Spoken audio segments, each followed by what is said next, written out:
Is that recording? Yeah, great.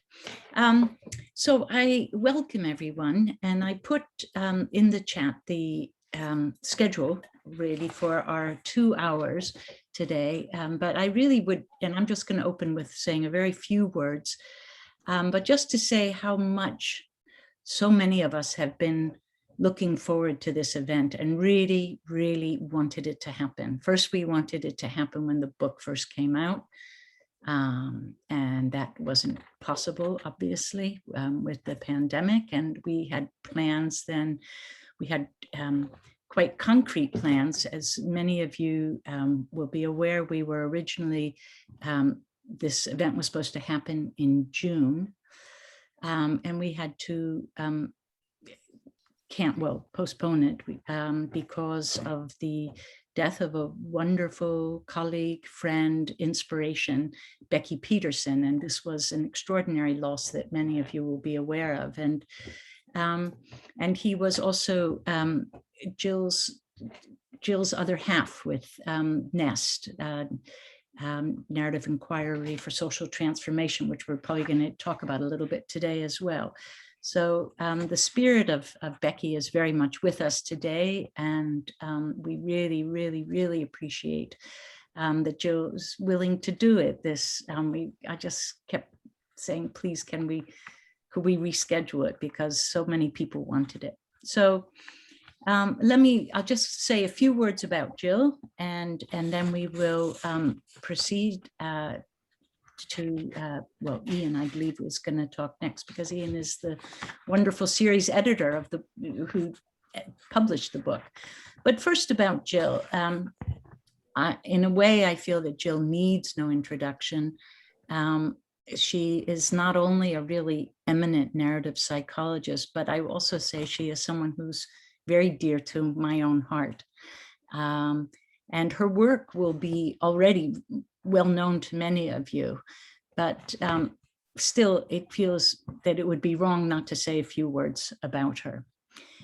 On a personal note, I would like to say that Jill Bradbury is someone who can, I feel, really help us to think in our search for understanding in these really most trying and complex times. And there are many aspects of this book which demand that we think more deeply about critical issues. What is dialogue? And finally, perhaps at the moment, and most importantly, what is hope? How do we find hope in these dark times? And how do we find this without retreating entirely to burying our heads in the sands? And I think that Jill does an extraordinary job sort of giving us tools to help us do that, even while she might also be quite critical about the prospects. So Jill is not only someone whose own scholarship pushes us to think harder about complex issues, and here I'd like to say that this book ultimately demands that the field of psychology do more and be more, that we're more expansive and less reductionist, perhaps come up with fewer clear answers. Jill is someone who, through her person and her inspiring example, has been a great bridge builder. And this applies not only to her substantial collaboration with colleagues in the US and the UK and in many places, but indeed to NEST, which is well known to many of us here, and is a really inspiring example of what is possible to build. So please join me then in welcoming Jill. For me, what's really important about today is not only hearing Jill speak about her work and having Mark Freeman, Ian Parker, and Anne Phoenix also contribute commentary about it, but we've left a full half hour for questions and answers, because as is Jill's style, I think that perhaps some of the most important stuff that can come out of today is in fact a dialogue with each other. So we have a half hour at the end for that. So can I now turn over to Ian Parker? And just to say that Ian, again, somebody who will be very well known to many of you here, but in this particular context, we have Ian to thank for being the series editor of Concepts for Critical Psychology that produced this beautiful book.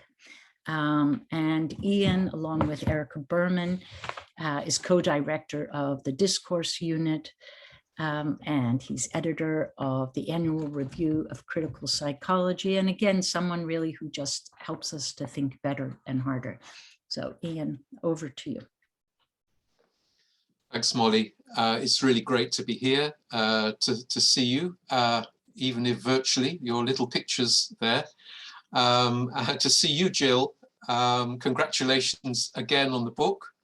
Let's have lots and lots of launches for this, lots of discussions about the ideas that are in it, because it's taking ideas that are important from the edge of psychology and bringing them to the center, making them work and making them do some work, so that psychology itself is transformed in the process. And that's exactly the kind of thing that I had in mind when I proposed the series to Routledge. I was looking at the proposal this morning back from 2007. And then I was trying to persuade Routledge to have a critical psychology series that would be called Out With Psychology. And they kind of like quickly spotted that there are kind of two meanings to this word out with. On the one hand, it's very dear to my heart that we should put psychology in the bin and do something better. And that kind of spirit does animate some of the contributors to the book series. But actually, more usefully and more pragmatically, it's actually a conception of the limits of psychology as being limits that we should understand and work with and be able to navigate those boundaries between psychology and the other academic disciplines, and between psychology and changes that are happening in the real world, the world outside the universities. So of course, as a critical psychology enterprise, we're concerned with the problems of individualization, the way that things are so routinely reduced to the level of the individual and what is happening inside the individual in the discipline of psychology. We're concerned with the way that psychology too often assumes that what they find is universal and natural and cannot be changed. That is, the essentialism of psychology is the second problem. And concerned with the way that these individual images of essential underlying processes are in some way susceptible to be divided between what is normal and what is abnormal, between things that are fit and adapt to society and things that are outside the boundaries of what is considered normal in society. Now, of course, in the Concepts for Critical Psychology series, we're working at the edge of these three aspects of psychology. We're looking at things that are not individual, and that's what narrative psychology does. And especially, Jill reminds us that there's a very close connection between the new developments in narrative psychology and the path-breaking work of Lev Vygotsky in the Soviet Union back in the 1920s and early 1930s. So it's drawing a line which shows us that we don't have to do psychology in that individualizing way, that we can do something different, that we don't have to essentialize processes, but look at the diversity of ways of understanding the world, the different narratives that we use to understand the world, and that we can cut through this division between the normal and the abnormal and say we really need to think about how people actually live their lives. People live their lives in ways that are considered by many people as being abnormal. They're on the edges and they find ways of thriving and in some ways point the way forward for different, more sustainable ways of living in the world. And Jill very neatly taps into that and shows us the variety of human experience that is given shape through narrative. So we're dealing with a question here in critical psychology that concerns not only the discipline of psychology as it's taught in the universities and practiced in the clinics and educational institutions, but the way that psychological ideas seep into everyday life. So what Jill does with her concern with social transformation is to pick up an old phrase very dear to me, which is that we shouldn't only interpret the world, but we should change it. And she does that in a new key. She does that in a way that chimes with the understanding of many people who are discontent with the way psychology is operating at the moment. And she takes her place in this book alongside people who are writing about Karen Barad or Michel Foucault or Audre Lorde, who are working with feminist theory and post-colonial theory, cybernetics and other approaches that are at the edge of psychology. There are 40 books now in the Concepts for Critical Psychology series, and Jill's book is number 31. Well, I think we've got a lot of catching up to do. This is a path-breaking text. This is at the edge of what psychology is and what psychology should be. And so I hope we're going to have a great discussion and take forward the ideas. The spirit of the book is that this is not a complete, finished project, but this is the beginning of a dialogue. This is a beginning of creating new narratives about psychology. And Jill is here to help us with this task. Congratulations, Jill. Thank you, Ian. That's really wonderful. Oh my gosh, and incredibly impressive to know that there are 40 titles in the series. Better get reading. So thank you. So now I would like to introduce Jill Bradbury, the author of this book. And Jill is going to actually speak for about a half hour and really just to talk to us about what she sees as being the key ideas behind the book and some of the things that she says will then be picked up by Mark Freeman and Anne Phoenix, and then Jill will then have an opportunity to respond to their comments. So Jill, please, over to you. Thank you so much, Molly, and thank you, Ian, for that introduction. It was fabulous. I hope that I will do it justice. I'm going to try and share my screen. I'm extremely tech challenged, so we'll see how it goes, but I'm going to give it a go now. Let's just see.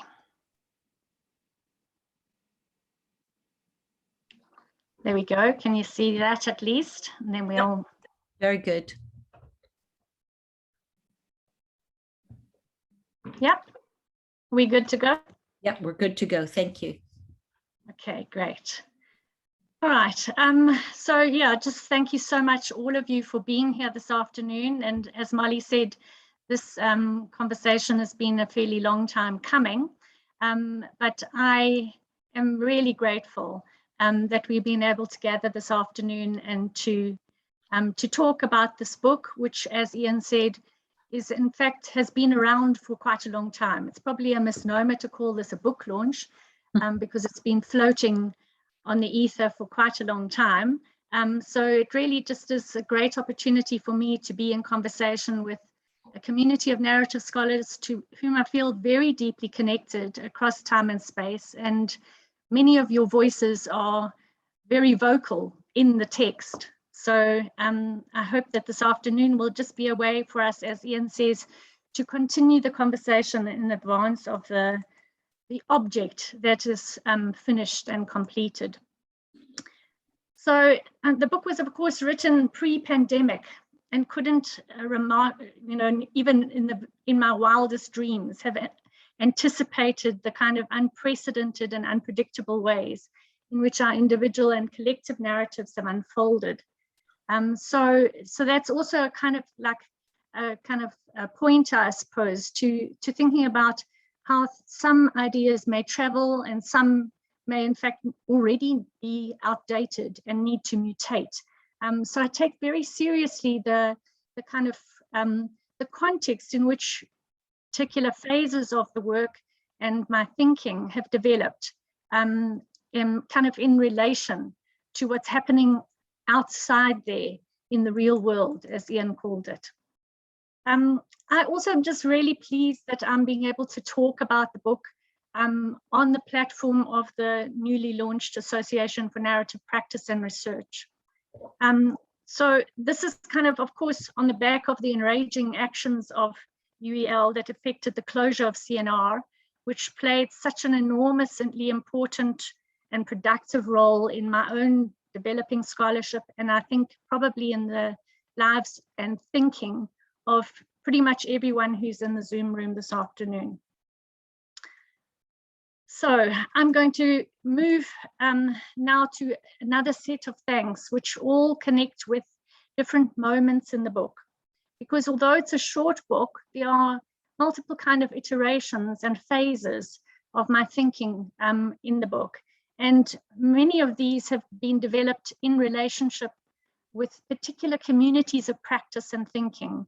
The first indeed being the discourse unit. And I thank Ian and Erica and all the participants in that discourse unit for providing for me kind of very important home from home in Manchester for many years, and for continuing, in fact, to provide a virtual space, a home in the ether for provocative thinking. And I think it's, in fact, not coincidental that many years before the closure of CNR, the discourse unit was also unhomed from institutional space. And that both of these instances are kind of like, they are flags for the ways in which critical engaged scholarship is increasingly kind of viewed with hostility from within institutional spaces and within higher education. And that points to the sort of difficulties that I think many of us are experiencing, both in doing scholarship and research, but also in our teaching practice, in terms of what it is to be inside an institution and what we might be able to do with a discipline like psychology, for example. So then much closer to home, Molly has already spoken about this, and to what I will just call an out of joint peculiar present.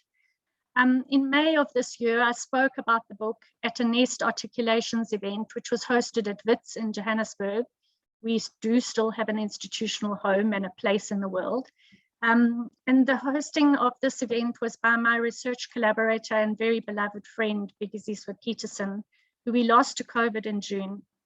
So I speak today in the shadow of this personal and collective loss, and with deep gratitude for the remarkable ways in which Becky expanded my understanding of narrative and my world of narrative thinking into long histories and across the continent of Africa, and into the practices of art, music, and film in the making of meaningful lives and knowledges. Anne was a panelist at this earlier event, and so she provides a link between these overlapping conversational circles. And I'm deeply grateful to you for your generosity in being willing to engage again today in this forum. And then I'm very thankful to Mark for being willing to be in dialogue with me about this book. It's a great honor, and I tried to find a less melodramatic word than that, but I just couldn't. It's a great honor for you to read me, Mark. Given that my very first encounter with narrative psychology was in Rewriting the Self in Manchester, when I was hosted by Ian and Erica. And this was just a kind of thrilling opening of a new kind of psychology for me. So I'm really very, very pleased that that you're reading me and talking with me about that reading. So I find myself, you know, that, as I said, the book took a long time to write. It kind of also has taken a long time for me to come to this room to talk with you about it. But the kind of long routes by which the work happened is partly about tracing this journey of finding myself at this kind of what is, I think, quite an unusual nexus between Vygotsky and narrative psychology. And for me, the synergy between these typically different or disparate kinds of psychology is forged in the ways that language makes us both subject to and subjugated by his socio-historical conditions, and also possibly more agentic kind of subjects of ourselves and potential worlds. My interest lies in the continuities and discontinuities of intergenerational life in families and communities, but also very importantly for me, in education. And so the book traces these questions against different contexts and time zones. In classic narrative form, I'm beginning with the end of the story. And Molly did this too, I think, in her introduction, by pointing us to the final chapter of the book. So that's really where I'm going to focus my remarks this afternoon. I'm going to start with the tales of 3 South African cities in 2021. In other words, long after the textual object of the book was constructed and completed. The final chapter is entitled Histories and Hope, and was written in the aftermath of the 2015-2016 Roads Must Fall, Fees Must Fall movements in South Africa. The chapter is an attempt to reflect on possibilities for action and thought that is informed by histories and imagined futures in ways that generate critical hope. It is this concept of critical hope that provides a touchstone for my reflections today, speaking from a time and place in which hopelessness seems all pervasive. We are living in Christina Sharp's wake, in a world littered with Walter Benjamin's debris of history, and the optimism on offer seems of the cruel kind that Lauren Belant warned us of, wishing for that which does not lead to our flourishing. The book was written in the 3rd decade of my academic teaching career, in which post-apartheid youth loudly protested the falsity of their moniker, Born Free. There were some significant victories. The statue did fall at UCT, and there was first a moratorium on fee increases, and then the introduction of a more expansive funding scheme for funding higher education for the poor and the so-called missing middle. And importantly, in an allied struggle, workers in universities in South Africa that had been what we termed outsourced were insourced. This is critical because it brought with it various benefits and stability and some measure of security to those jobs. But while this marks a moment in time when the book finishes, the narrative of history of deepening inequalities continues. This is nowhere more evident for me than in the intensified managerialism, financial austerity, and frenzied bureaucratic mechanisms of control as universities attempt to maintain business as usual under the conditions of a global pandemic and in the face of what we must all now acknowledge as impending climate disaster. The academic program may be proceeding, but it is mostly doing so in ways that are fracturing human community and destroying the fragile ligaments of care that educational spaces can and should provide. And so to the postscript from the then unimaginable future of the pandemic world that is our present. In 3 short days in South Africa in April, there were 3 fires in 3 South African cities. The first on the 16th of April at the Charlotte Maclake Hospital, the academic hospital attached to my university, the University of the Witwatersrand in Joburg. Thankfully, all patients and hospital staff were safely evacuated. The second, on the 18th of April, is probably the one fire that people in this audience have heard about. The iconic Jager Library at the University of Cape Town was raised by a fire that swept down the mountainside ironically starting near the Rhodes Memorial on the slopes above the campus. Again, thankfully, there was no loss of life, but irreplaceable archives of treasures were destroyed, including approximately 70,000 items in African Studies published print collection, the entire African Studies film collection on DVD, about 3,500 items, Khoisan artifacts, and a collection of rare indigenous plants.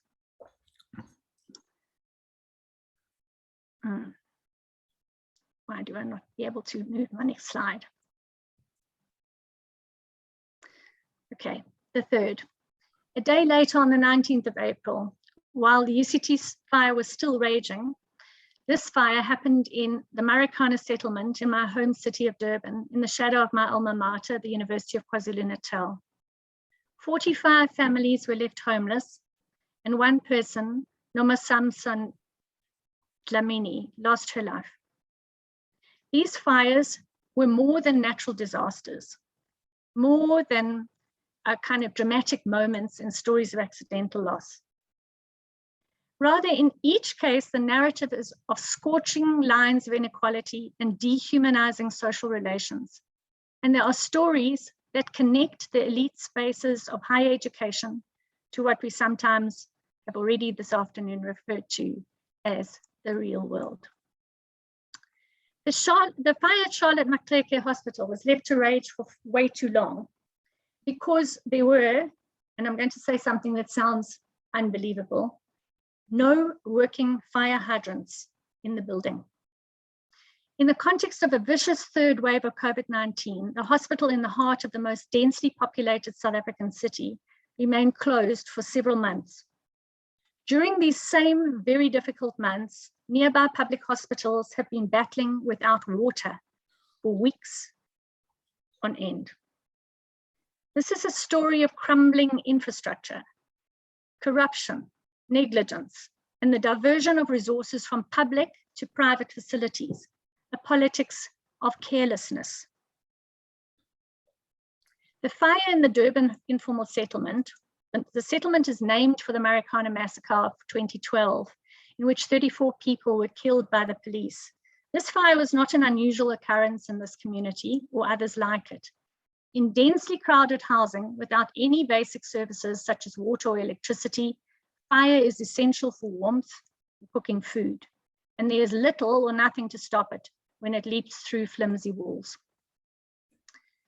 A man was arrested on the charge of arson for the UCT fire.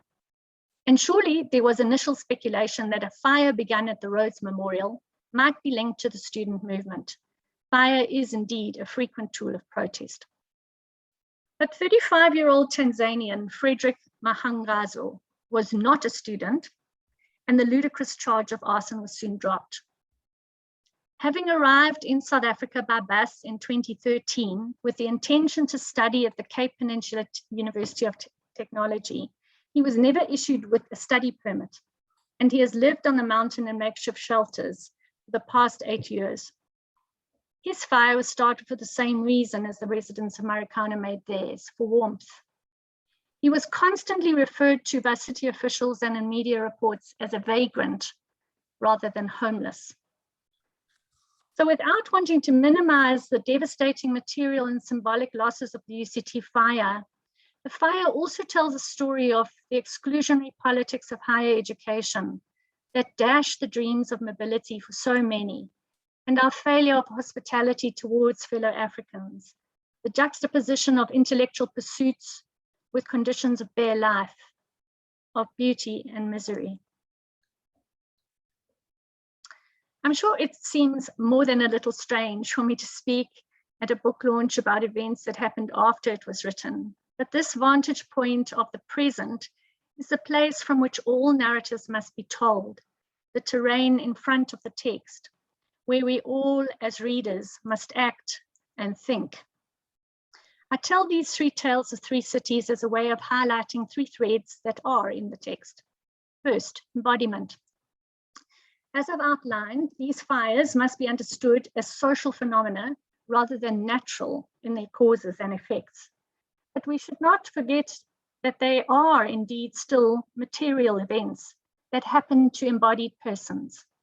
In all three cases, the fires jump the boundaries between the world of embodied experience out there in the community and the cerebral world of theorizing knowledge making in here, in the university. Second, the psychosocial form of human life and the ways in which political histories are articulated in personal narratives and the relationality of our being in the world. Vygotsky's conceptualization of language as more than communicative, as regulation, constructs the human subject as always and inevitably social, in relation with others, even in our individuality. These fires tell stories of others that are typically silenced in spaces of knowledge making, and sadly, perhaps particularly in considerations of that phenomenon that we call mental health. Part of the work of the book is to think about ways to widen our circles of relationality in the making of ourselves. Third, these events alert us to the ways in which life always escapes our best attempts at meaning making, emphasizing the temporality of our practices of living and knowing, in which histories and futures collide in present experiences. This possibly is the most critically defining feature of narrative. The bringing of different temporal zones together, rather than a kind of linear movement from the past through the present to the future. So these narratives of these threads, these narrative stories that I've just outlined of fire and catastrophe are, for me, woven into the ostensibly incongruent, beautiful cover image. I know it's said that you shouldn't judge a book by its cover. I'd be so pleased if you did. These necklaces are woven on looms at the Marigold Bead Project in Bulawayo, Zimbabwe. And the image provides a motif for these ideas. First, embodiment. The beads are to be worn on the body. Beauty and creativity in motion. Articulations of cultural life in and on the body. Secondly, relationality. The necklaces are made out of tiny individual molecular beads strung together, connected to one another to create patterns of life. And third, temporality. Beadwork is, of course, a very long historical tradition of art making, but these particular beads in their flat kind of framing are a kind of new take, an interpretation of tradition. And so they suggest for me continuity and change, motility and a kind of fluidity. So the image, which I thought long and hard over, is for me kind of, it's much more than a picture. So these are the sort of ideas that I have tried to explore in the book. The book does actually also appear in 3 sections. You're going to begin to think I'm have some kind of like trilogy obsession, but these 3 sections don't map or correspond to those threads that I've just been talking about. So I'm just going to very briefly talk about the 3 sections of the book as a way of kind of giving people an overview or a kind of possibly some place where people might find different aspects of the book as more or less kind of relevant as an entry point for your own thinking about these issues. So in section 1, I focus on the ways in which Vygotsky and narrative theory can be brought into dialogue, specifically around reconceptualizing personhood, and I engage the ambiguous meanings of the word subject. So firstly, to think about the subject or discipline of psychology, which, as Ian has already outlined so beautifully, I really do think needs to be thoroughly unraveled, if not thrown in the bin. Second, the person as subject of or subjugated to power relations. And thirdly, the agentic subject, like in the grammatical sense of subject of a sentence, but the subject who in fact still has agency and the potential to act in the world. And I actually explore these ideas by playing with and working through 3 animal tropes: cows, elephants, and zebras. And I'll just leave those as kind of tantalizing trails for stories that you can read for yourselves.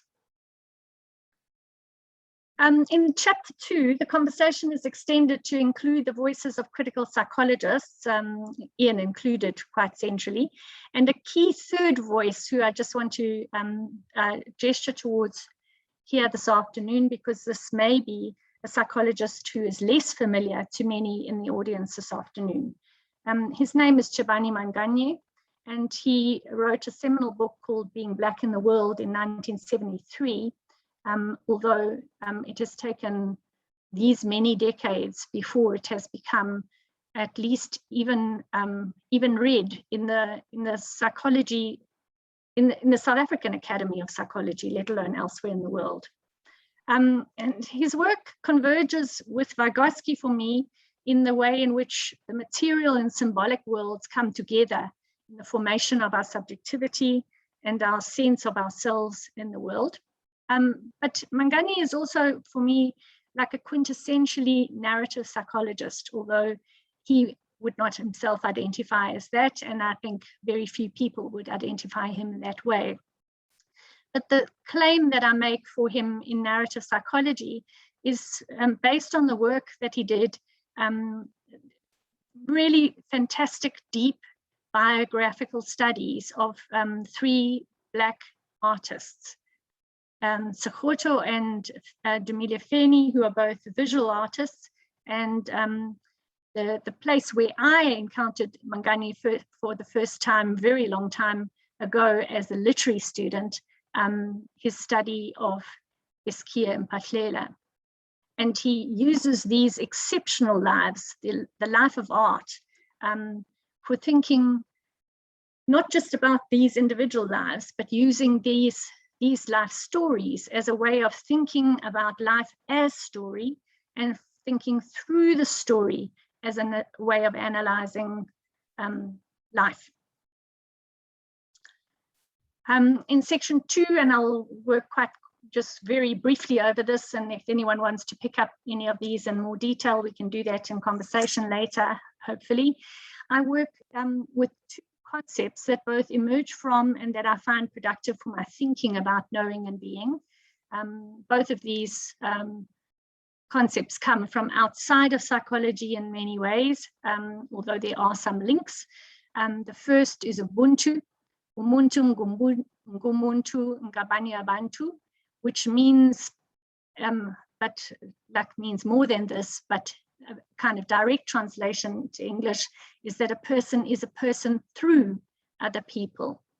The second is to think around concepts of misunderstanding and active ignorance. And here I draw on 2 South African scholars, Ronald Miller and Melissa Steyn, and their conversations and engagement with Vygotsky on the one hand and Charles Mills on the other.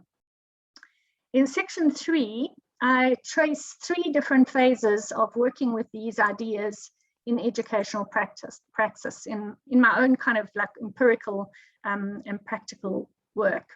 And we land back in the present. In very broad brushstrokes, these final 3 chapters focus on changing subjects in different temporal contexts, working in Vygotsky's ZPD, exploring narrative identities that stretch both back into history and forward into imagined futures. At the recent ANRP launch of Wendy Luttrell's wonderful book, Children Framing Childhoods, someone, and I can't remember who it was, it could have been Rachel Thompson, suggested that the book represents a kind of intellectual autobiography. And in some senses, I think that's true of my book too. Not only because this final section reflects on my life and learning in academic classrooms and in the connections between these classrooms and the world beyond, but also through the narrative form of the book that includes both theoretical and personal reflections. And for the bravery to do that, I have you to thank, Mark. So in conclusion, drawing together Vygotsky and narrative psychology enables an exploration of the practices of narrative in life or living as narrative beings. As the writer Skiam Patlele says, in this formulation of the psychosocial life, art or narrative and education, or the activities of learning teaching, or as I prefer it, unlearning teaching, are almost the same thing. So this is indeed, as I kind of experience more and more on a daily basis, a rather risky business. The practices of meaning making, the practices of trying to share one's understandings with others, entails risk. Because it requires of us that we relinquish things that we think we know and certainties on which we stand. But these encounters, both with others and with their textual traces, because I still am a worshipper at the altar of a book, that these can offer us potentials for hope. So Ndebele, Njabula Ndebele says that the practices of reading and writing can be understood as subversive. They can change us, and they can open new ways of being for us. The challenge for me is to create cracks in the present, as Eagleton says, to imagine hopeful futures. So my wish is that the book may contribute to creating and widening these cracks for readers in their multifarious domains of thinking and action. My hope continues to be for a world of imaginative, productive joy, rather than resilient survival against the odds. Thank you.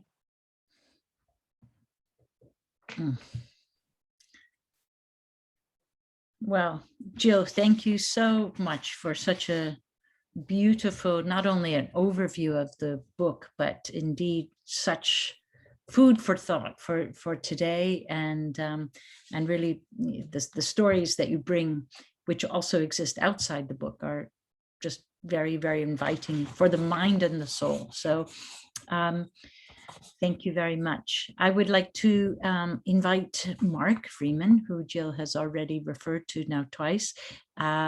Mark is the Distinguished Professor of Ethics and Society at the College of the Holy Cross in Worcester, Massachusetts.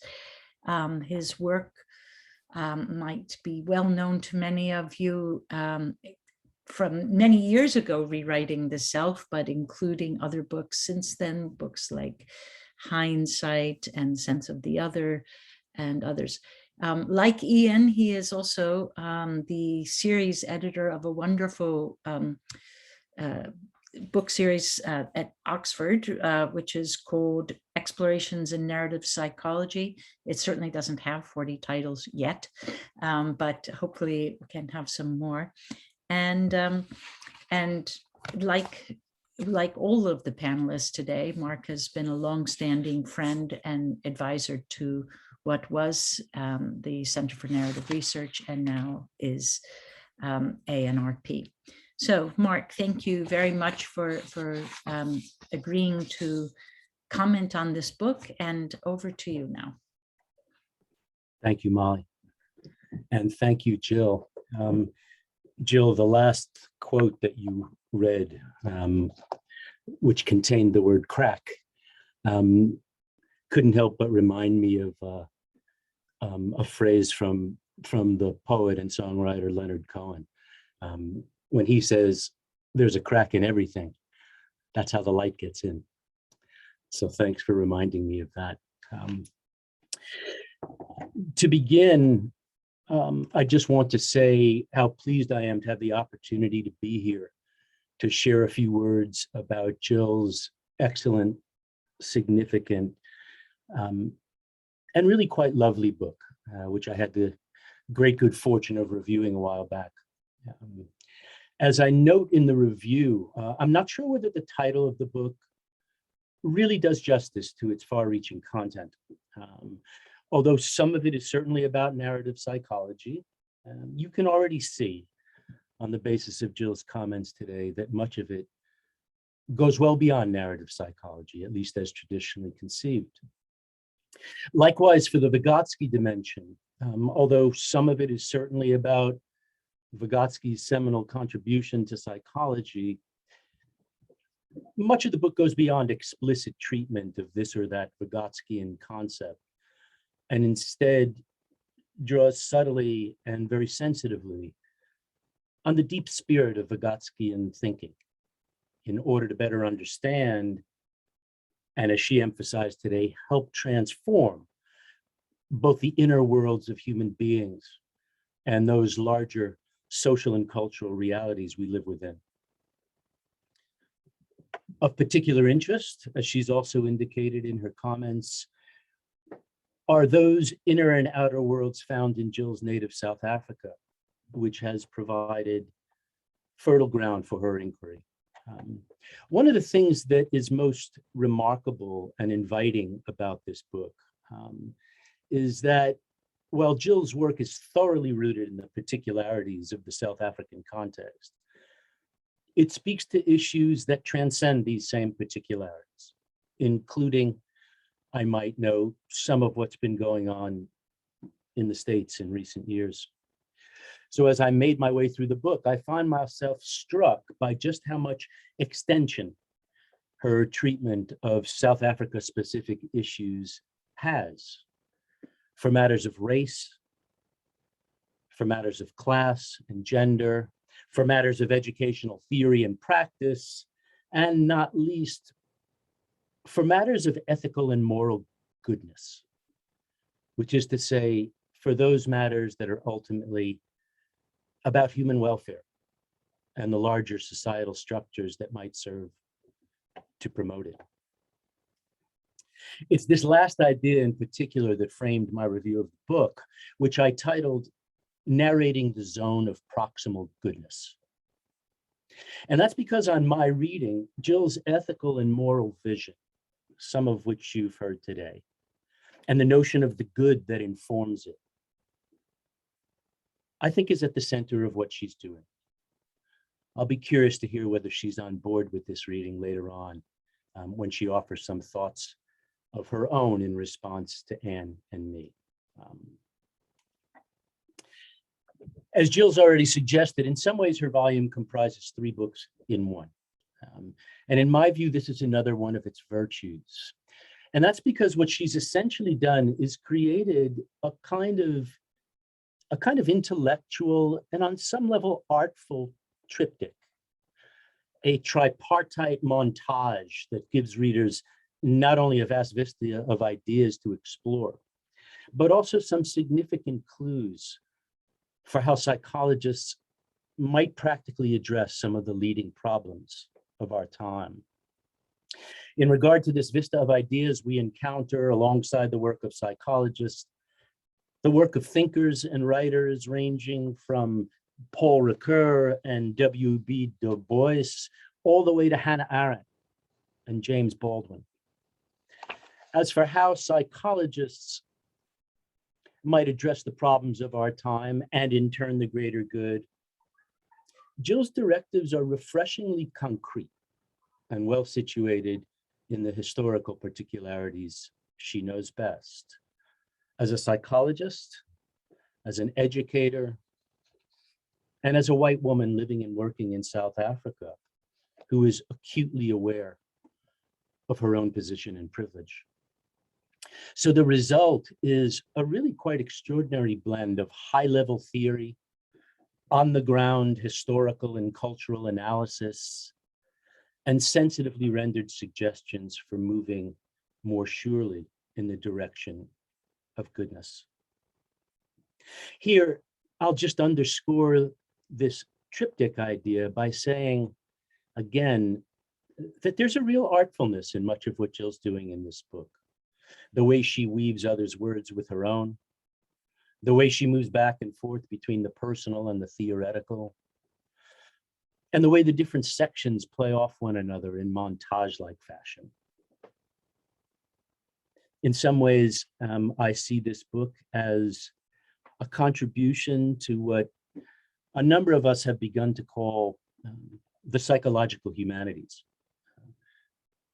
And by psychological humanities, we're referring to a body of ideas within psychology that, certainly without seeking to negate the scientific dimension of psychology, wants to build a more capacious and inclusive discipline by making more substantive contact with the arts and humanities.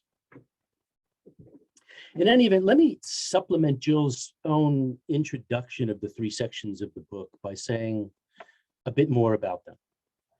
In the first section of the book, Changing Subjects, Theorizing Personhood, Jill seeks to, quote, draw together the resources of Vygotskyan theory and narrative psychology for rethinking personhood as embodied, temporal, and relational, with particular attention to the role of language in the formation of psychosocial life through internal conversations, dialogue, and the narration of the self, end quote. And one key idea, at least for me, is this: far from assuming that language fatalistically imprisons us within the enclosure of history and culture, Jill says the following: while each successive generation is born into a pre-existing social world and cannot escape history or stand outside culture, the very nature of language allows us to, as she puts it, slip our moorings, and contains in its constraining form the possibility for creativity. This possibility that Jill is underscoring here is vitally important for individual persons and also for positive social change. Narrative psychology, in turn, she continues, picks up the story from Vygotsky, the story of the self, narrating itself, creating connections, continuities, and coherence across fragmented experiential disjunctures, disparate spaces, and through time. Seen from one angle, Jill writes at one point, being storytelling animals is the most natural thing in the world. It's part and parcel of who and what we are. At the same time, she goes on to say, it's what makes it possible to alter nature, to imaginatively create new worlds and new modes of being, both personally and culturally and collectively. The fact of the matter is, I quite like this next phrase, we do not always listen to our mothers or our own internalized voices. People also generate these very narratives and thereby form and transform the complex social networks that we call society. Really well said. As Jill goes on to argue, it's imperative for psychology to recognize and indeed embrace this possibility of creativity, both for the purpose of resistance to those societal structures that stifle and stunt the developmental process, and for that of generating new social worlds and forms of being.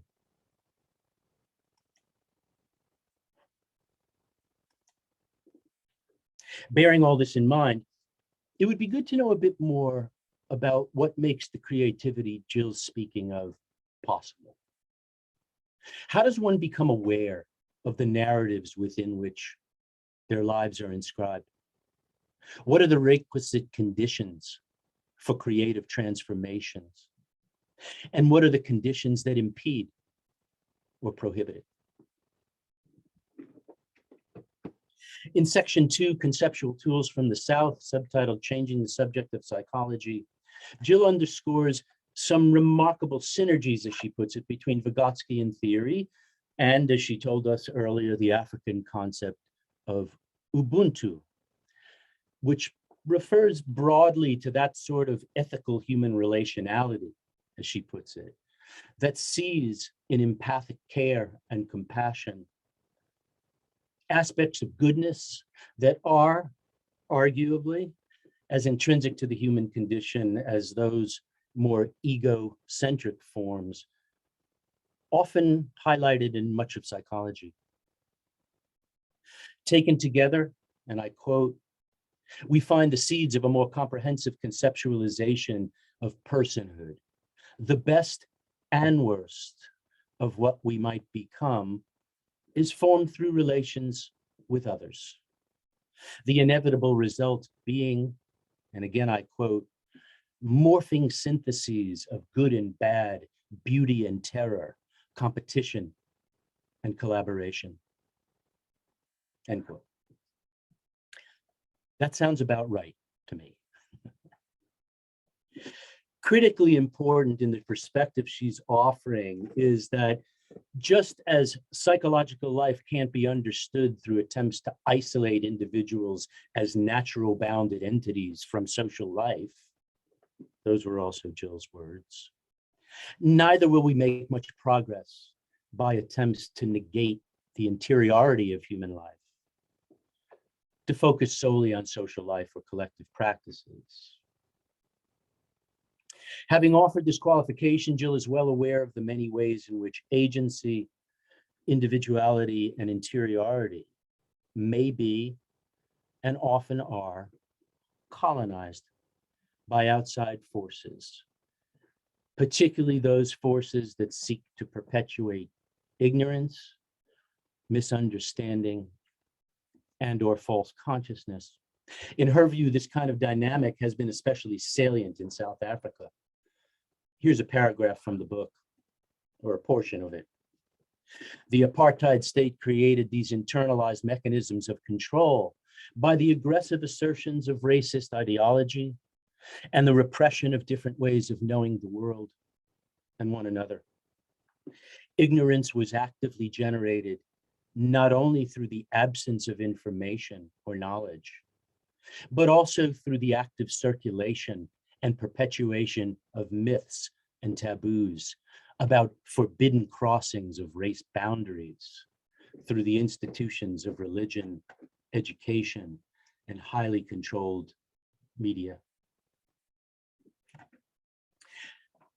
Salient as this dynamic may be in the South African context, as has become painfully clear in the States, especially through the upsurge of conspiracy theories and other forms of narrative absurdity. The issues at hand go well beyond it. The task confronting activists and educators alike is, therefore, Jill insists, to create possibilities for unlearning, for dismantling and deconstructing ways of knowing that effectively defend our ignorance and prevent new forms of both knowing and being in the world. Amen. From a Vygotskyan perspective, this means the construction of new understandings for oneself. While from the narrative perspective, it means generating new storylines, ones that will enable us to understand the present in less ignorant or purportedly innocent ways, end quote. A tall order, that one, especially given the utterly impermeable nature of some of the operative storylines, even if they're patently false. Here then, I'll ask, how are such storylines, impermeable as they often are, to be broken down and upended and dismantled?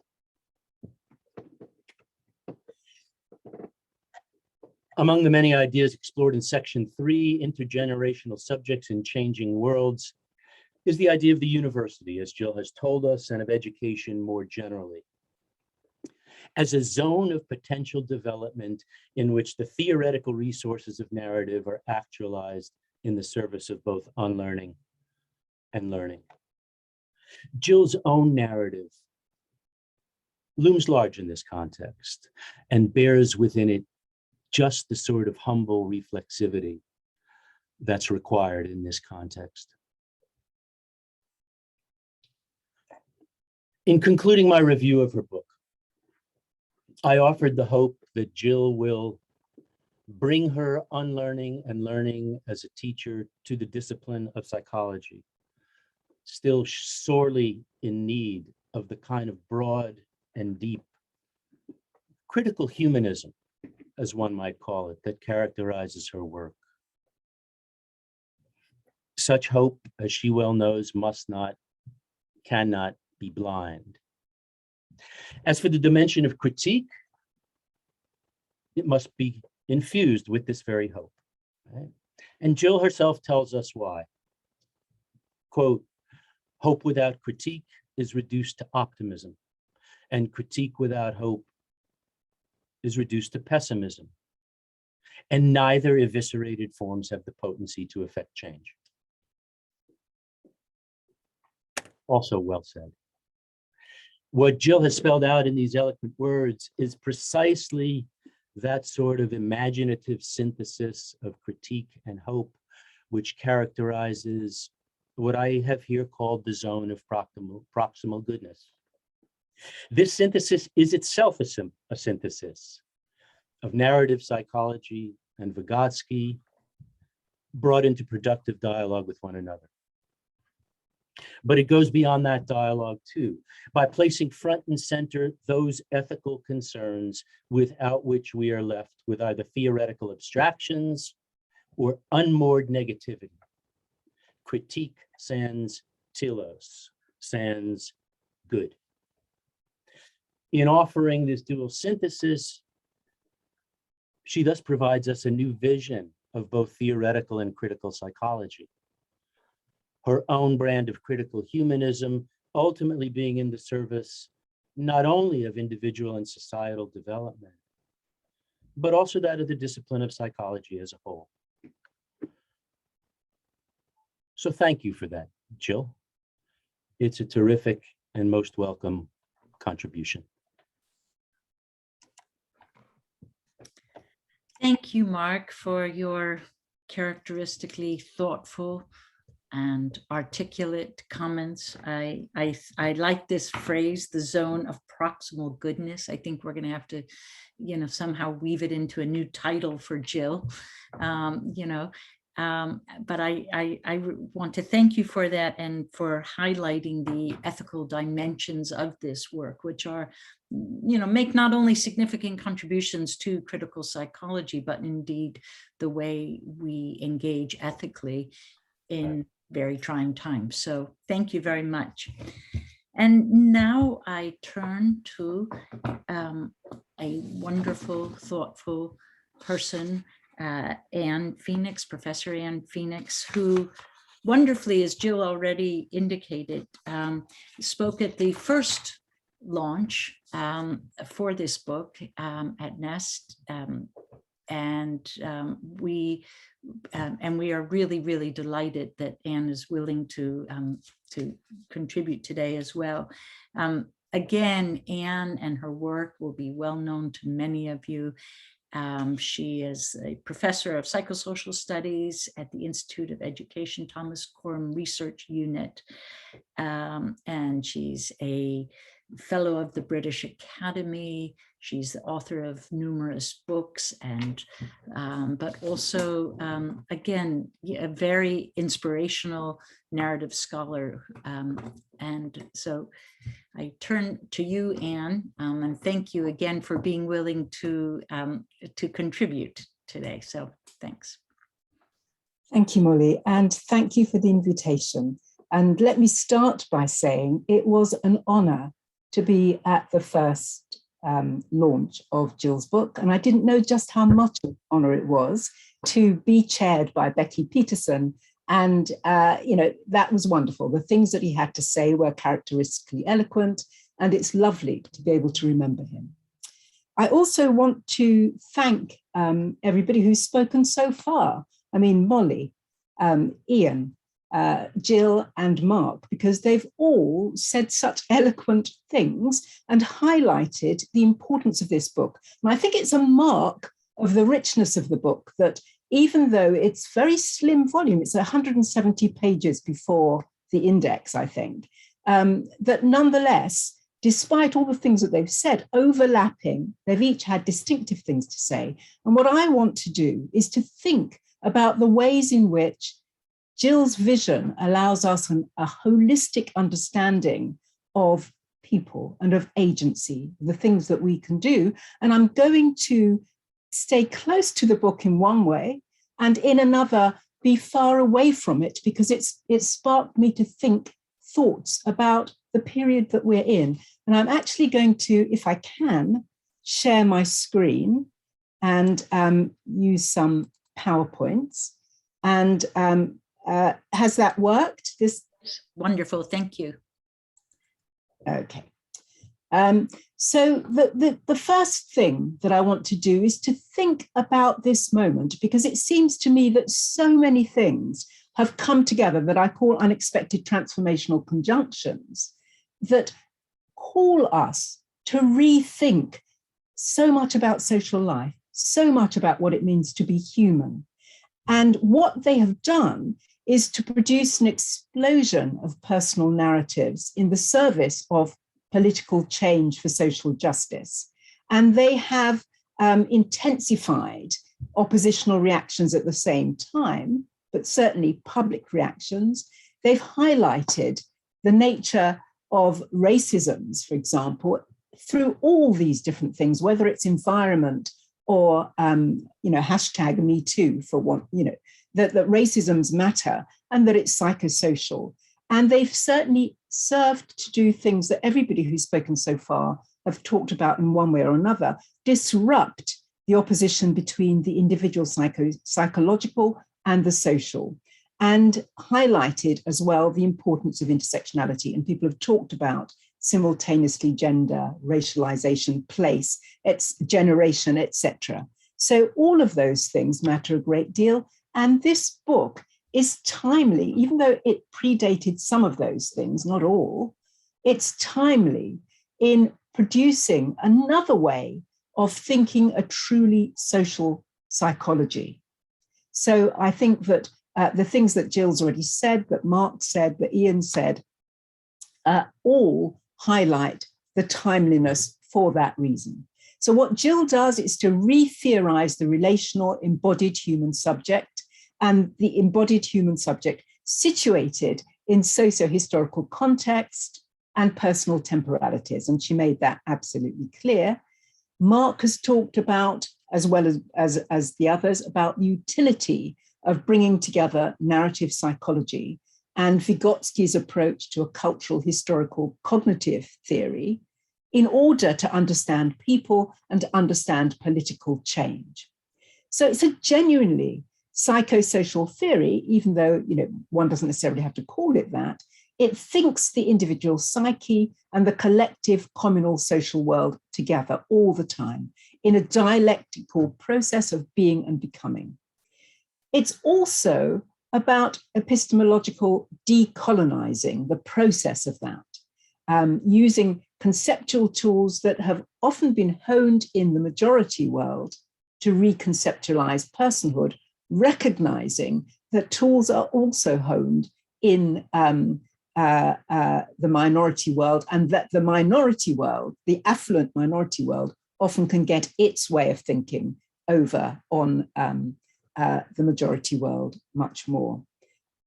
And so it contributes to understanding key social issues of our times. And I want to pick up 3 issues: theorizing the haunting of the present by the past, thinking about mediated meanings and the ways in which stories are located in historical processes, thinking about activism, trauma, and critical hope, or as Jill just said, issues of cruel optimism from the Laurent Belant as well. And the resources that Jill puts forward that are helpful for thinking about all these things that are currently haunting all of us, I would say, is Vygotsky's Language for Thought. You said a lot about that. We are narrators and characters in our own stories. We produce storied selves. And Ian and Mark also talked about those sorts of issues. Autobiographical positionality, reworking retrospective narratives, which I'm very interested in. And I know, for example, that at the Thomas Coram, Julia Brennan and I have worked on things together because we're interested in them. thinking about collective struggles from histories of oppression as important. And Jill quotes Marx, traditions of all dead generation weighs like a nightmare on the brains of the living. And I think that that's really beautiful. I mean, I'm not suggesting that it's beautiful what's being said, but it's a wonderful way of thinking about the past. She also says collective histories inform our current individual modes of being, and the traces of the past create the contours of present life and constrain our imaginative future projections. And I want to think about the way in which the past haunts the present a little bit more. But it's not only the haunting of the past into the present, but that there are dynamic processes of change possible, and they matter. Okay, so Jill, in thinking about the haunting of the past, talks about where past traumas are unspoken because they're unspeakable, they continue to haunt the present, creating a perpetual, inescapable state of melancholia. And she talks about Christina Sharp, who refers to post-slavery Blackness as in the wake, and how she metaphorically evokes multiple illusions oscillating between the past and the present to describe lives. And I think that's really fits with Derrida's notion of hauntology, that Derrida didn't do a great deal on, but people like Colin Davis, Avery Gordon, and many others have talked through. And I think that haunting of the past into the present, we saw that with the psychosocial eruptions in many countries that led to statues being toppled. And this is just one of Edward Colston being toppled here in the UK in Bristol. Okay. And as Jill says, talking about post-apartheid hauntology as well, so not just enslavement as haunting, narratives of the past always contain traces of that which is inarticulable, not remembered, or perhaps even actively forgotten for either psychological or political reasons. And here, talking about the way in which apartheid is misremembered, or, and she talks about this a fair bit, that increasingly some white South Africans claim that they did not know what was happening under apartheid. And some even say that what's happening now is worse for white South Africans than it was for Black people under apartheid, for example. So one of the things that she's keen to do is to disrupt misunderstandings by creating possibilities for unlearning. And Mark talked a great deal about this unlearning as a project, unlearning ways of knowing that defend ignorance and prevent new ways of knowing and being. So quickly onto mediated meanings here. And this is where the Vygotskian theory method becomes important, thinking about mediated consciousness. And as Jill says, from a Vygotskian perspective, the world is mediated by the meanings of others, providing the constraints and possibilities of culture and subjecting each generation to the weight of history. And therefore storylines are important. And it's what Vygotsky means when he's talking about mind in society and society in mind. And Jill also uses Mangani's work, which he talked about, to highlight productive synergies and provocations with Vygotsky. So thinking about the ways in which there's interlocution, that there's stories for others and ourselves, so that an individual life history is always entwined with the wider individual with the wider historical processes that feature in collective life, never disconnected. She says, we tell the story of our lives to others and can only tell these stories in the words or language of others, something that's commonly talked about in narrative psychology. And that's, it seems to me, makes it a genuinely psychosocial psychology. I'll go on now to thinking about the last bit. And again, Mark brought up these radical possibilities that come from Vygotskian and narrative potential to do with change, trying to make change in South African higher education. where Jill is located. So she addresses inequalities and gives examples. She talks about decolonizing curricula. She talks about learning and teaching as processes of identity construction, subject formation, and so on, and the intergenerational again, but also traumatic memory and hope, hopeful imagination into the future. She talked as well about Ubuntu, and she links that with the Vygotskian narrative of mediated selves and sociogenesis, becoming through the social.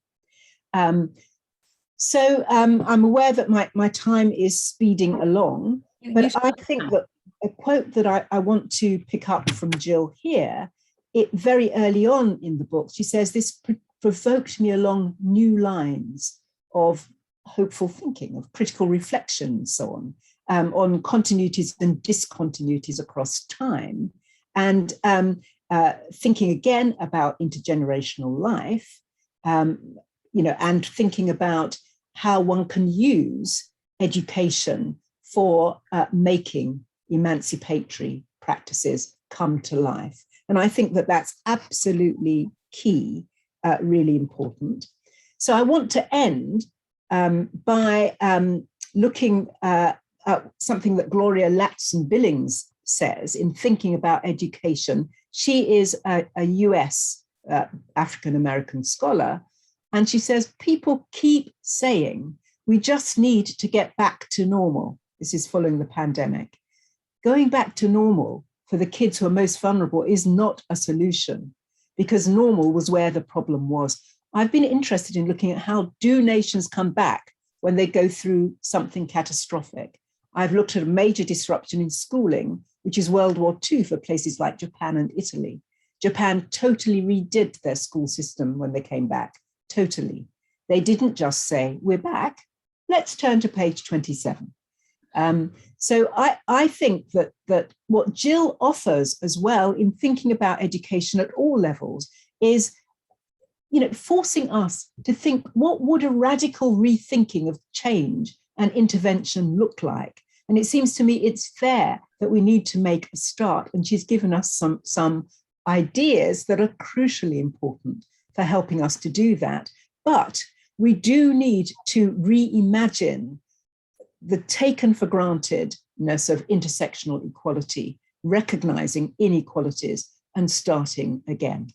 So thank you very much, Jill. I'm delighted to be at this second launch of the book, and thank you again, everybody who's spoken so far.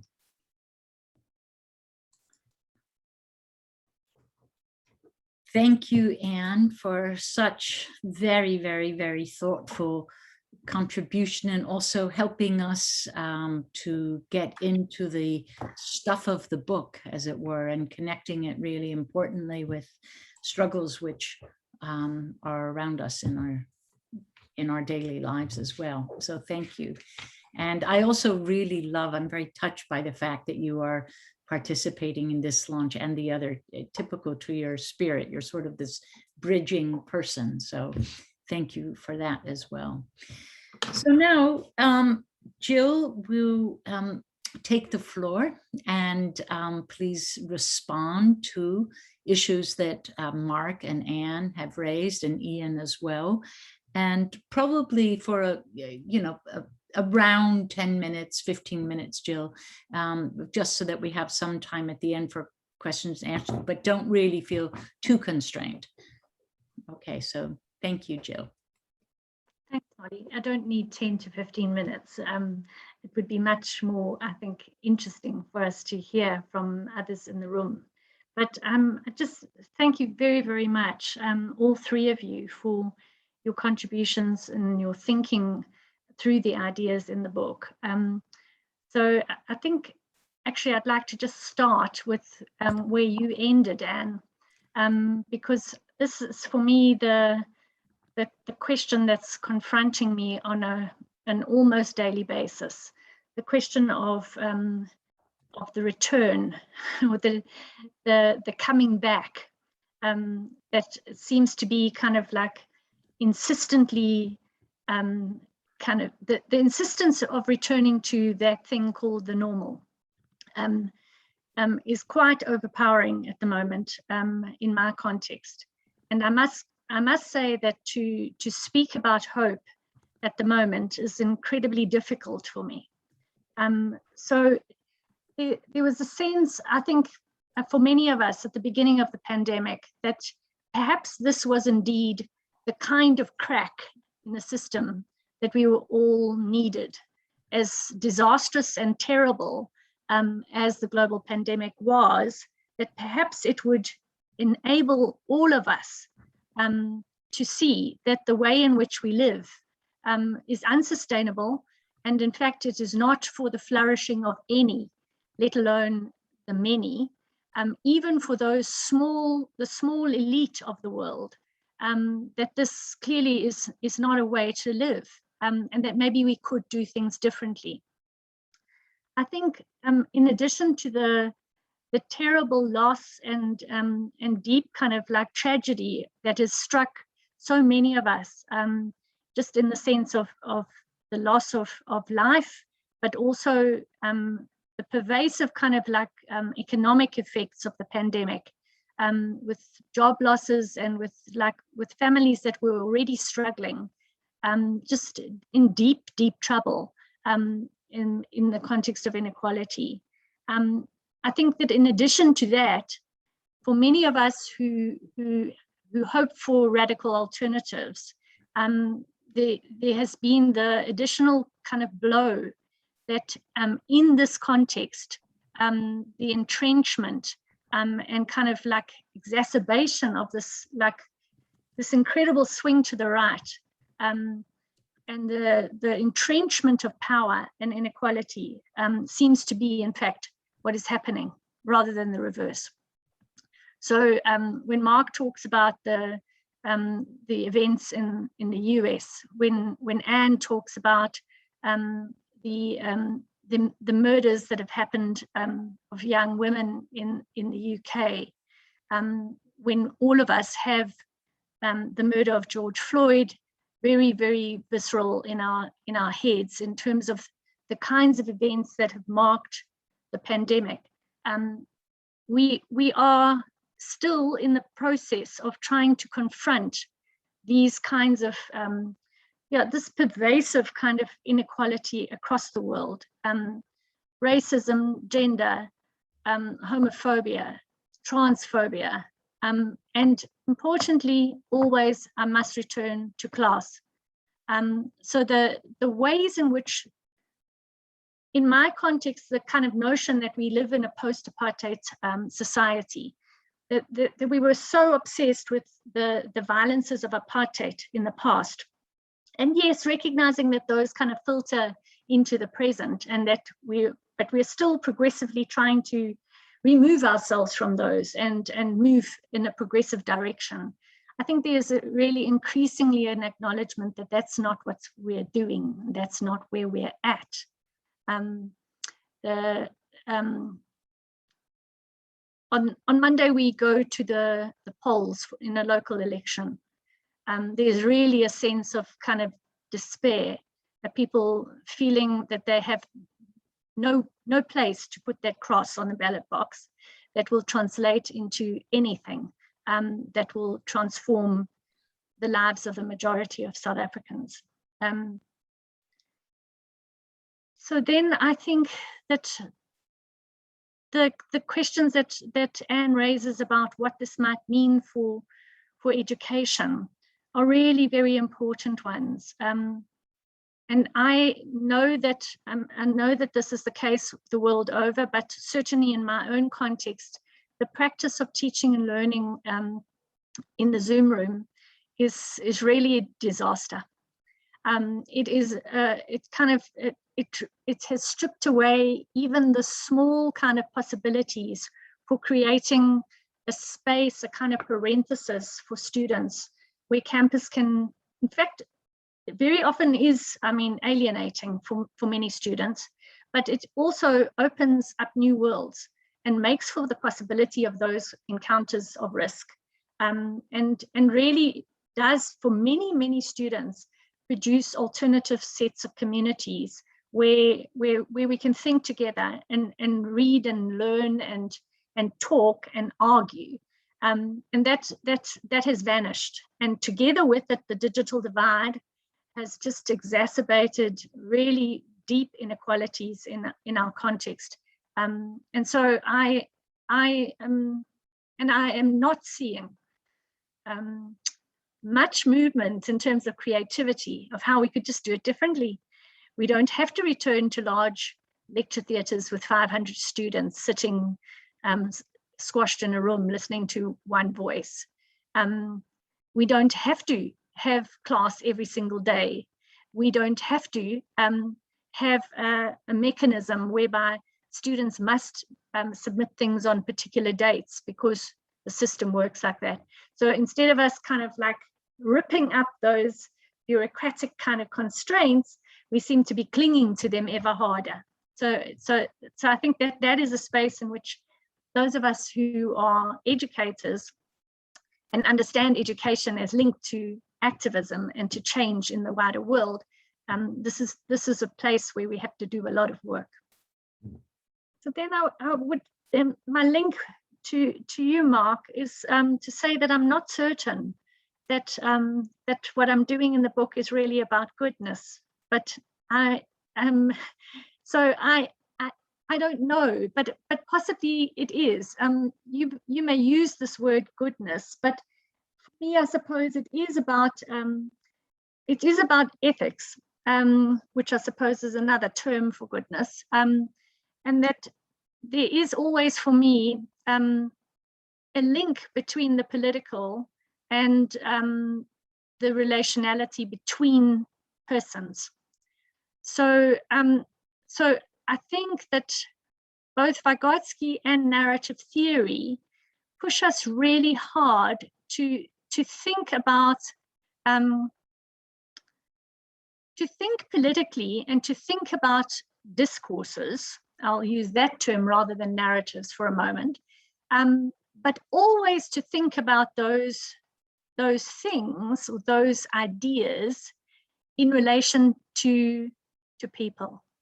So for me, the question of, and this I suppose is why I haven't abandoned psychology entirely, that I do not think of myself as a social scientist or as a political studies person or even an artist, or interested only in the literary or the symbolic realm. I am always interested in actual persons and who we can be towards one another. And I think that idea of our responsibility generationally to young people, and that young people's responsibility to the older, in the making of that other term that is, I suppose for me, like goodness, hugely problematic, this idea of community. But I do think that that's a kind of,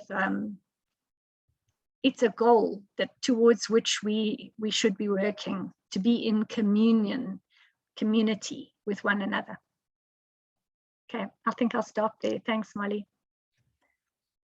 Well, thank you, Jill, very, very much. I am going to look, we have a comment here in the chat from Stephen Olende. Stephen, I'm going to read this, but if you would like to say anything more, I've said to people to please, you know, I mean, I don't see any raised hands, so there's this comment here, but also you can put comments or you can also just say them yourself.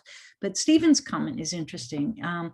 He says, would just hope that a norm would be seen to be dynamic. So normal wouldn't be stuck in stasis, but changing over time. So I wonder if you would like to make a comment on that, or how we might actually rethink.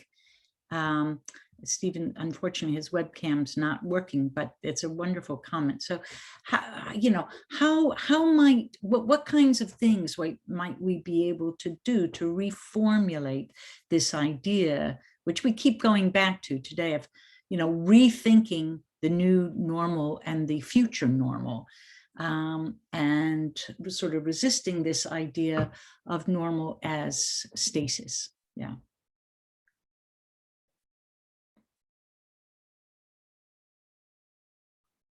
I'm not really sure how to respond to this, except perhaps to draw us back to Ian's earlier kind of comment about the binary between the normal and the abnormal. So this idea, I think the way in which this word normal is being used in relation to the pandemic is indeed an extremely static notion of the normal. And it's an assumption that what happened before is normal, and that's the only aspiration that we can have for the future. So there's a kind of way in which the radically abnormal and very peculiar hierarchies of violence and inequality that we have taken for granted is seen as a kind of like as something to which we can return. So that there is really literally no imagination of an alternative when we use this word normal. So yeah, I don't know whether that kind of like, I think it's maybe this is kind of like inevitable that when we have the rug pulled out from under us, which we have all had, that the attempt is to cling harder to things that seemed, if not ideal, at least certain. So I think that this is going to require some kind of bravery to relinquish those things that make us feel, those of us who have some security in the world, that those secure things are themselves not secure, and it would be wise to let go rather than hold tight. Yeah, I just to flesh that out a little bit as well. I mean, I think that one of the things we tend to do, this language of normal, I'm abusing my role as chair here, but nobody else has a question, so I just want to say this then, which is that we tend to think of the normal as being somehow similar to the everyday. And what's really interesting is that virtually everyone has had their everydays radically altered. And yet we are actually, as you know, so what used to be extraordinary, that what we would have thought of as extraordinary, is in fact the everyday that we've been living at for 18 months or more, you know, almost 2 years now. It's really interesting, because why has that not actually produced in us a recognition, not of some unknown future, but indeed a recognition of this present? It's like we are pretending it's not there. We are already, the everyday is already extraordinary. It's not that it might be. So it's, to me, really interesting that when we talk about crisis and the psychology of crisis and everything, it's like, well, actually, it's something we're already living with. So then the question is how we sort of reformulate that for the future. I see here, so Julia Brannon has written, "Thank you, Jill, for your inspirational contribution. I look forward to reading the book. I thought you sounded so much more optimistic, albeit critically so, in speaking about," sorry, hold on, it just jumped. "Albeit critically so, in speaking about the book compared with your remarks on the pandemic present." Interesting. I don't know if you would like to, and there's another comment here from Ian. "I won't come in here because this is Jill's thing and she answered it well already. Just to say, isn't this a question also of normal for who?" Yes, for sure. "For those in power, return to business as normal is what they are pushing in the UK. And in line with the most horrible version of the herd immunity narrative in which the poor and sick die." Okay, and then Stephen, I'm going to ask some of you guys, because I'm trying, feel free to actually say, you know, to talk rather than to write, because otherwise I'm just reading to you. Anyway, Stephen says, I was at a Paulo Freire conference yesterday, which gave me some interesting thoughts. I don't know enough about Vygotsky to tie the two together, but I was thinking the dialogic nature of his understanding is a good basis for things. Do you have any thought? And I'm at, that's okay. Thanks, Ian. So any thoughts on any of those? Sure, Okay, go. I'll jump in just for a second. And I know this is something that you've thought about, Molly, because we've talked about it. At one point you had, it sounds like, more hope than you have now. When we were imagining that, through the trauma of the pandemic, things would be broken open and allow us access to new ways of being. And that's still a really significant idea, especially in relationship to the normal. I mean, there's some sense in which what has gone on ought to have allowed us to see more clearly, in a sense, the unconscious structure of the normal, right? In other words, the forms of normality that we lived through in a kind of unconscious way that can now be revealed through what it is that's going on in the world. But it hasn't happened in nearly as visible and hopeful a way as some of us might have imagined. And so maybe the call for a return, represents a kind of defense against the possibility of revealing aspects of the old normal that were and remain deeply problematic.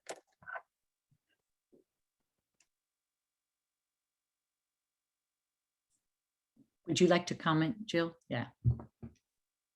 Yeah, I just wanted to, I mean, what Marcus said, I think is true, that, and what Julia's comment that, in the book, or in speaking about the book,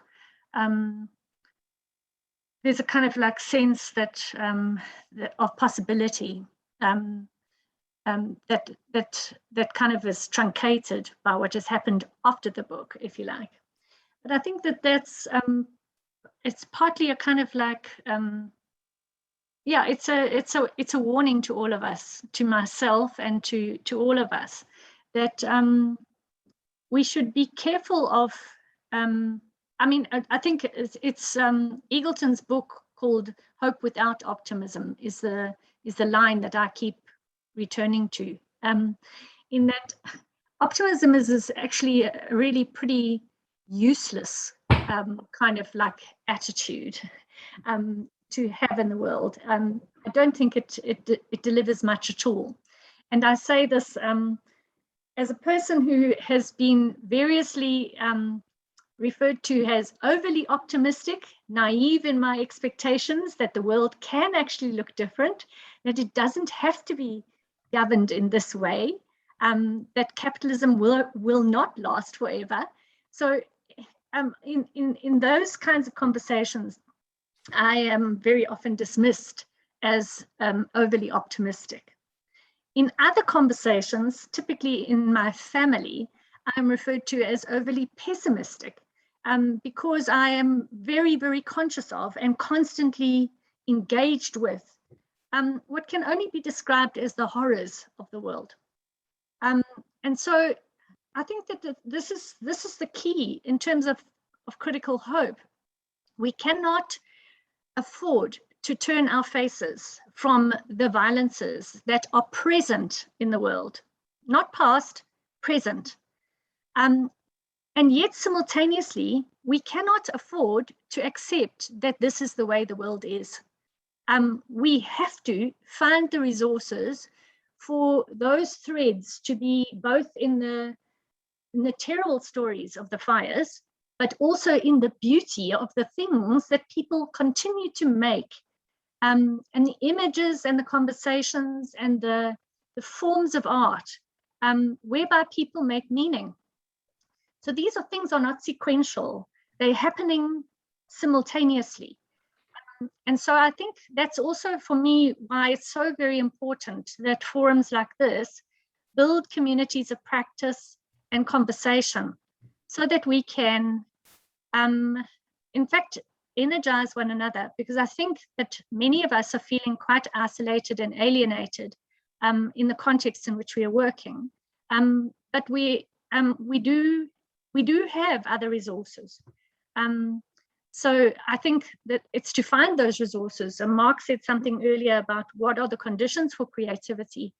Well, I'm not always sure that I know what they are, but I think that we can do small things in local spaces, and we can also do the kind of work that we're doing this afternoon, talk across barriers, across space and time. And I still, I wouldn't call it optimism, but I still have faith. Okay, I'll go there, Mark. I still have faith in what I think is the remarkable capacity of humans to do things in the world. We do terrible things, but we also do beautiful things. Anne would like to say something. Yeah, I'll just jump in briefly and then perhaps invite Julia to say something on what she wrote. But I'm going to jump in by coming to what Ian said, because Hassan Haj talks about, we have to think about the unequal distribution of hope. And, that underlies things that Jill's saying, and it's certainly what Ian was saying. And he talks about the way in which hope it's not just natural that there's an unequal distribution, but it's caused, it's produced by the systems in which we live, and that what we need is to have co-hoping. So that's what Jill was just saying. It has to be collaborative hoping that is on the understanding that there is this inequality in distribution of it. So I'd quite like to see if Julia has anything to come back, and I'm sorry for having taken some of the time. Well, only to say that I've after 20 months of not mixing with anybody very much, the last week I've been in London, and I have never met so many people in nearly 2 years. And what struck me was that in a very busy, highly densely populated areas, that people seem to be going about their business as usual, and I wasn't at all judgmental about that, I found, to my surprise, because it was like, as you say, hope is about you're bound by the conditions in which you live. And people were going about from different shops to different shops. Poorer people were going to a cheap supermarket for one thing and another supermarket for something else. So it wasn't just, it's not about returning to normal, it's about returning or being in the conditions in which you live. And I had to go into central London, and it was just, it was like there was some huge celebrations going on, but mostly it was families with children out for the day because they'd been cooped up for 18 months. And of course, once people are together, it's they just socially interact. So their kind of awareness of space and so on, kind of tends to go by the board. So I was just struck by my sense of this is how people want to be together, and that, I don't call it normal, but that, as Jill, you say, we are living with others and through others in the world. And I went to get my flu jab this morning, and a very nice young woman, I asked her how it was going, and she was really upset because she said but people don't know about this. And they're not being told they should get their third jab. You know, the message isn't reaching them. So I'll shut up. My phone started going, so. Came on cue with the message reaching them. But Julia, that is a really, I understand, and I hear very well about your experience about coming into London. I'd like to add just a small thought here, which was about when I first came back to London last year. I'd been living in Helsinki for the first, I don't know, 5-6 months of the pandemic, and obviously the Finns dealt with it in a very, very different way than did the UK government. And literally when I got back here, just driving home even, it was quite a dramatic experience, and because the streets were so empty, and I literally just had tears coming down my eyes just seeing London like this.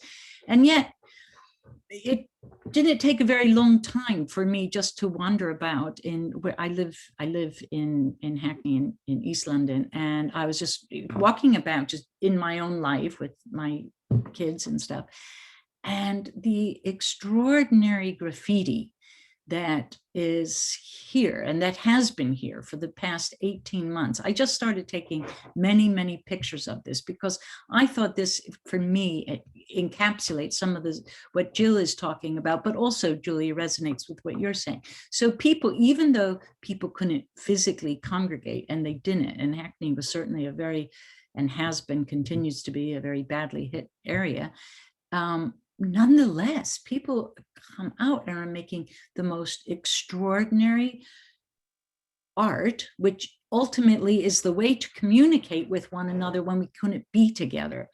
And I was very, very moved by that. And I think, to me, Jill, that really speaks a lot about this kind of tension that you're talking about between, you know, anyway, a sort of a critical hope, but also of a quite profound resilience in people who are also very badly bruised.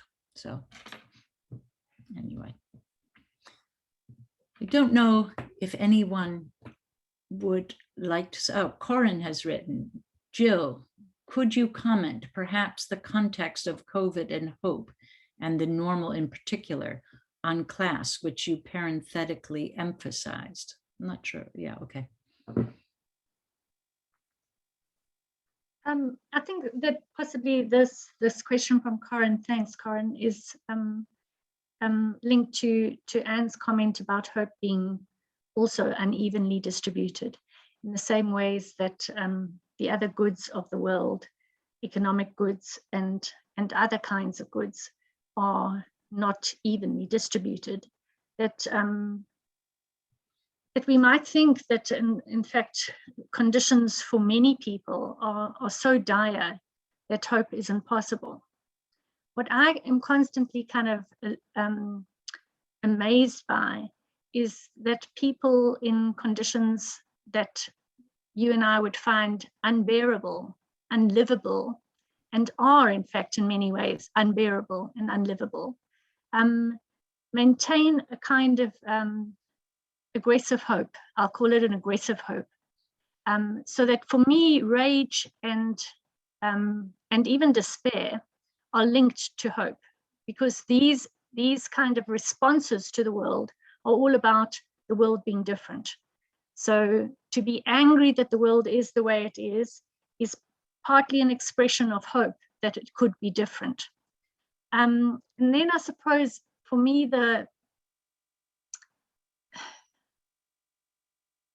well, this is also about the temporal quality of our lives.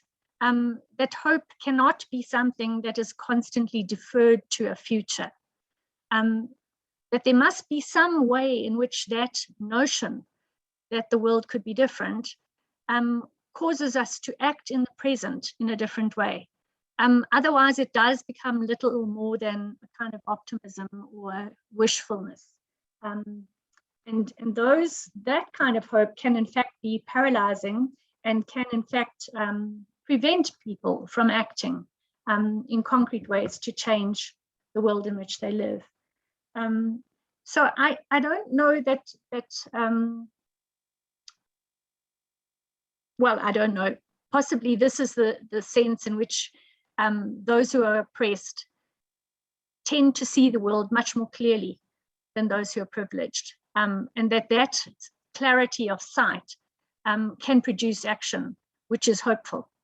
So I also think that we should be wary of saying that everything, that nothing has shifted, because I think many things have shifted. And I think even the kind of visibility of gender-based violence and sexual harassment, the visibility of racist policing, that these things, as horrific as they are, by them coming into visibility, this is actually this is important. This is the possibility of these narratives can be mobilizing for us.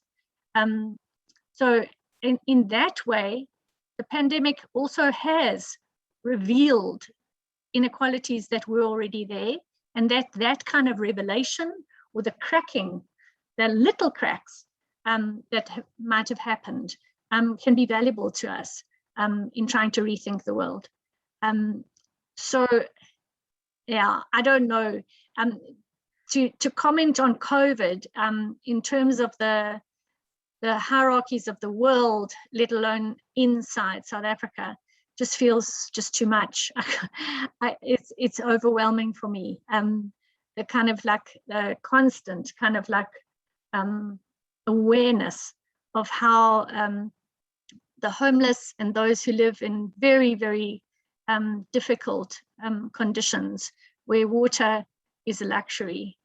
I mean, the ways in which the pandemic has played out for all of us, and I think we know this, but really we need to remember that as terrible as it has been for us who live in comfort and in middle-class homes, it has been devastating for the majority of the world. Okay, Jill, thank you. I was going to say that would be a perfect note to end on, because it was such a wonderful and rich response here. But in fact, we have just over 2 minutes left, and we have a comment here, which is, it says, this has been an amazing session. Thank you, Jill. Very personal for me as a South African currently living in Europe. I could easily comment on every point you made, but I want to particularly commend you for highlighting the various accessibility issues in the education system. I'm curious about the manifestation of this situation for students from the townships in accessing online classes, data, connectivity, etc. So if you would, I want to highlight that issue. You can comment on it for a moment if you want, but otherwise we are nearing the end of our session.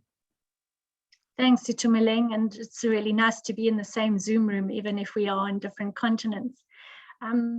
Yes, I mean, I think that this has been for me incredibly like stressful and strenuous kind of environment in which to try and create conversation, interaction, and some forms of equality in the classroom.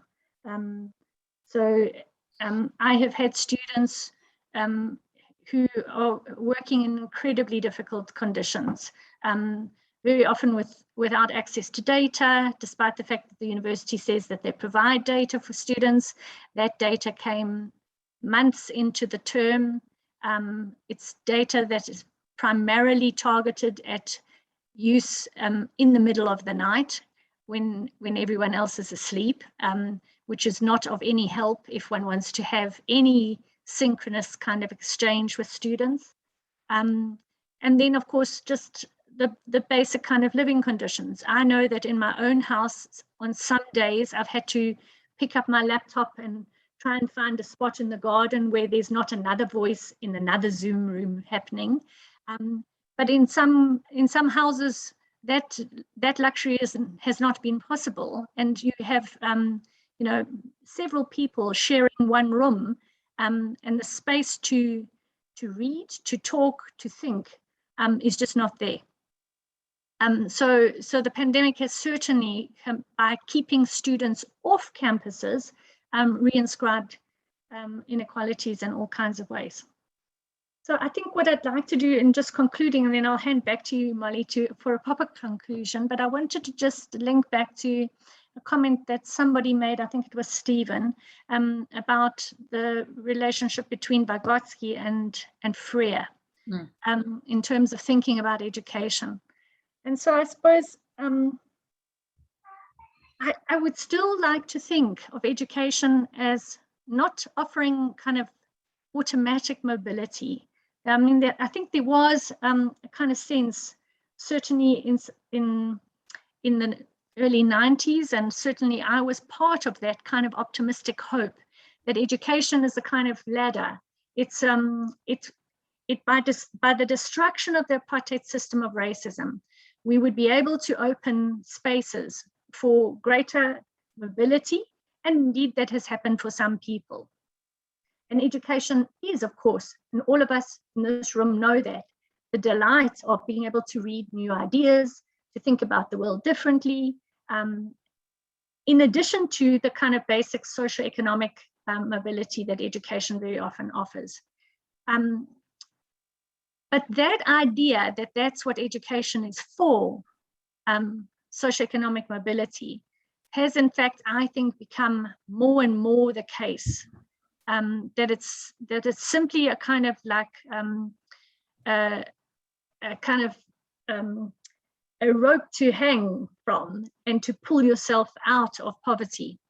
And I think that that's part of the difficulty that we're grappling with, because of course, that is extremely important for individual persons to find ways for families to kind of move out of poverty through education. But a Vygotskian frame, and certainly also a Freerian frame, always points us to the possibilities for education being more than that. So that the more than that for me is about learning new ways, and I'm going to use Freer's phrase, to read the world, not just to read books. And so this is, I think, also a tension that I certainly am grappling with. How do we provide education as a kind of like ticket for many young people who are trying to find an easier form of life in the future, and indeed they should. But at the same time, to keep conscious of the fact of our practice as being requiring us to think deeply about political questions, about our own lives, and about the world, that go beyond simply a return to normal or an incorporation into that normal by particular individual persons. Thanks. Well, Jill, thank you so very much, and to everyone, wonderful questions and comments in the chat, and Ian, for the wonderful work you do and make possible, but also for your introduction today, and Mark and Anne. I think that this has been for me a wonderful dialogic space, which, Jill, your book compels us to sort of travel to, and it's hard work. And I think many of us, I can see now that there's several comments in the chat, but I'm not going to look at them now because I think we do need to go. But I just want to say thank you so much for helping us to think harder, deeper, not only in sort of abstract ways, but about how these thoughts can bring us to action in this present moment, and for engaging our minds and our hearts and our bodies in this way, for having written that book, but then also for bringing it forward into the present and thinking with the future. So thank you to everyone. And I will close this now, and we have a recording, which we will hopefully, if I can figure it out, make it accessible to everyone. So thank you, Jill, and thank you to everyone. Have a good weekend, everyone. Okay, take care. Thanks, everyone. Thanks so much, Molly. Bye. Bye.